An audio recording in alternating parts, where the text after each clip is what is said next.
This is Gene Key, Skyserve, Texas News.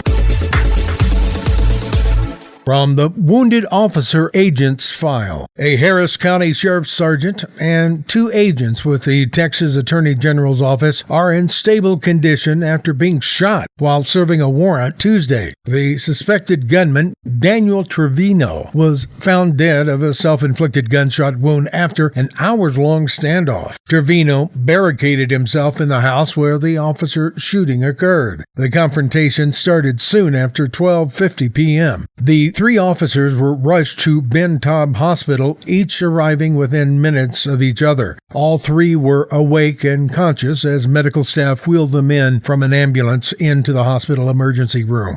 From the Texas News Digest, a pedestrian was fatally struck by a Metro Rail train in East Houston Tuesday afternoon. A train traveling eastbound on the Green Line hit a pedestrian around 2:30 p.m. The victim was confirmed dead at the scene. Investigators are looking at the shattered headlight on the front left side of the train to determine where the impact occurred. Fort Bend Marshall High School football player Drew Conley shot and killed Monday night. His uncle allegedly shot Conley during an argument at their Southwest Houston home. The shooting occurred around 11:45 p.m. A family member took him to the hospital where he died. Conley, a senior at Marshall High School in Houston, played safety for the football team. CSI officers recovered a weapon at the scene.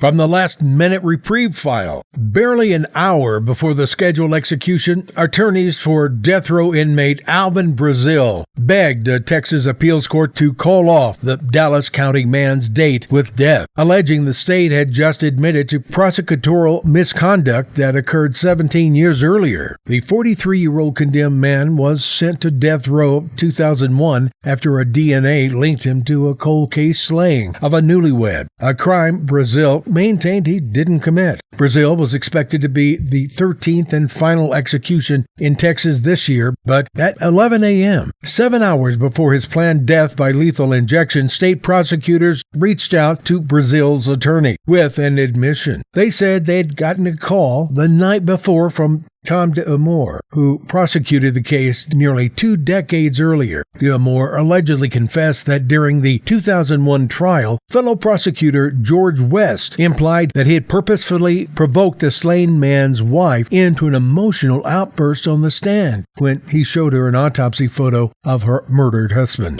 This is Gene Key reminding you to visit us on YouTube, Facebook, or Tumblr at Skyserve News Service.